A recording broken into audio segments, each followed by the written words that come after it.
Utang ini betul-betul sekarang ini telah menggunung.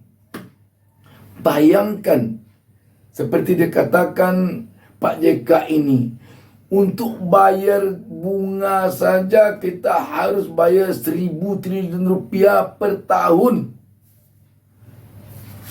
Bayangkan.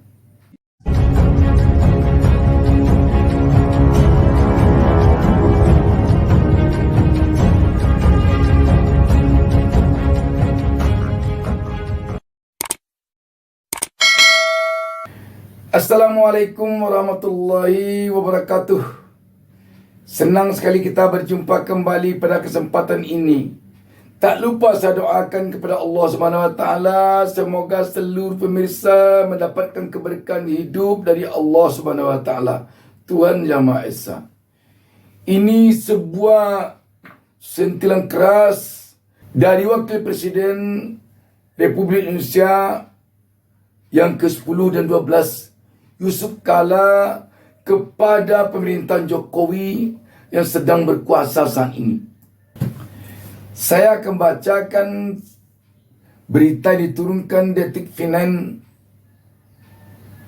tentang hal ini dengan judul Sentilan JK ke Pemerintah, titik 2, dari utang hingga TKA Cina. Jakarta. Wakil Presiden RI ke-10 dan 12 Yusuf Kala JK mengkritik pemerintahan Presiden Joko Widodo Jokowi, mulai dari kondisi utang hingga keberadaan tenaga kerja asing TKA Cina yang membanjiri Indonesia. Dirangkum Detikcom Kamis 25 Mei 2023. Berikut 3 sentilan JK ke pemerintah. 1. Bayar utang terbesar dalam sejarah. JK menyebut besaran utang yang harus dibayar pemerintah Indonesia tembus 1.000 triliun rupiah per tahun. Pembayaran utang itu menjadi yang terbesar sejak Indonesia merdeka pada 1945. Ekonomi ada masalah dalam negeri dan luar negeri. Tadi saya bicarakan utang. Mas AHY tadi mengatakan utang besar. Ya, betul. Setahun bayar bunga dan utang lebih 1.000 triliun rupiah. Terbesar dalam sejarah Indonesia sejak merdeka, kata JK dalam acara yang disiarkan di YouTube PKS TV Sabtu 20 Mei 2023. Pernyataan itu menambahkan keterangan Ketua Umum Partai Demokrat Agus Harimurti Yudhoyono AHY yang mengungkap utang pemerintah saat ini semakin besar. Menurut JK, ke depan tantangan yang akan dihadapi negara semakin banyak, seperti masalah ekonomi, politik, keamanan, dan sosial. Ia menekankan jika sejumlah masalah besar negara tak diselesaikan, Indonesia akan dilanda masalah besar. Apabila ini berlangsung terus, akan berlangsung masalah besar. Kita berusaha agar tidak terulang. Tahun 65, tahun 66, tahun 74, tahun 2008. Kita tidak mau itu. Sebelum itu terjadi, maka kita harus berkeadilan dalam ekonomi, berkeadilan dalam politik. Kita harus berusaha. Jelasnya, memang sahabat BN, utang ini betul-betul sekarang ini telah menggunung. Bayangkan, seperti dikatakan Pak JK ini, untuk bayar bunga saja kita harus bayar 1.000 triliun rupiah per tahun. Bayangkan, kalaulah kita tidak bayar bunga itu, tentu dapat uang itu kita pergunakan untuk kepentingan rakyat. Apakah kepentingan rakyat dalam bentuk pembangunan? Apakah kepentingan rakyat dalam bentuk bantuan sosial kepada rakyat miskin? Dan lain sebagainya. Dan yang mengherankan kita juga, kok sekarang ini sepertinya utang ini datangnya bagai air bah yang tidak tertahankan. Bukannya makin lama utang makin sedikit, tetapi makin lama utang makin banyak. Makanya untuk ke depan ini tentu kita hati-hati sekali memilih pemimpin, memilih presiden nanti yang benar-benar presiden yang bisa menyelesaikan masalah ini. Kalau presiden hanya yang akan melanjutkan utang ini yang akan kita pilih, yang akan dimiliki oleh bangsa ini, dapat kita bayangkan bagaimana nanti kelanjutan negara ini kalau hanya kita mendapatkan pemimpin sebagai pelanjut utang. Yang kita inginkan tentu pemimpin yang ada perubahan cara berpikirnya dari menumpuk utang kepada yang menyelesaikan utang ini. Sehingga utang tidak bertambah, tetapi pembayarannya dapat diselesaikan. 2. Singgung keberadaan TKA Cina. JK juga mengkritik pemerintah yang dinilai terlalu mengandalkan TKA Cina dalam pembangunan smelter. Hal itu dinilai lebih banyak dipilih ketimbang mendidik tenaga kerja lokal. Padahal menurut JK, banyak anak bangsa bisa mengerjakan itu semua tanpa perlu TKA Cina. Hal itu diklaim telah dicontohkan oleh bisnis miliknya dalam bendera PT Haji Kala. Saya tidak bicara banyak atau banjir TKA Cina, tapi kami di Haji Kala sudah kasih contoh. Smelter seperti itu bisa dibikin oleh orang kita.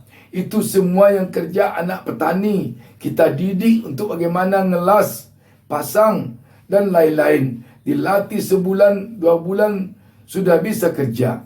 Ya, dari Cina TKA juga kan anak-anak petani juga. Katanya di Universitas Paramadina Cipayung, Jakarta Timur, Selasa 23 Mei 2023.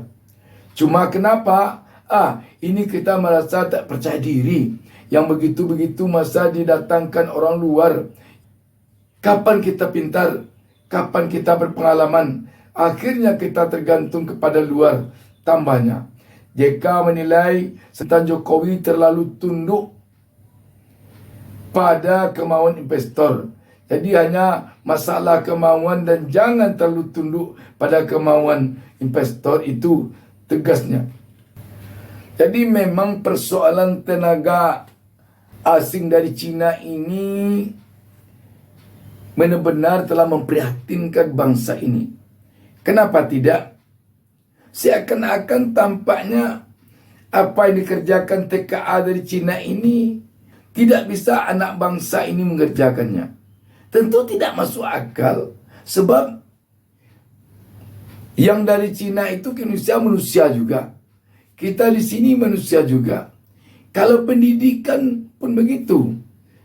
Kita tidak akan kalah pendidikan tenaga kerja kita dari TKA dari Cina itu. Seperti dikatakan Yusuf Kala tadi, kalau kita di sini banyak anak petani yang bekerja, TKA dari Cina itu juga banyak dari anak petani. Jadi kenapa kita tidak diberi kesempatan untuk belajar, untuk mentransformasi keterampilan TKA Cina itu? Kenapa? Ini yang jadi persoalan.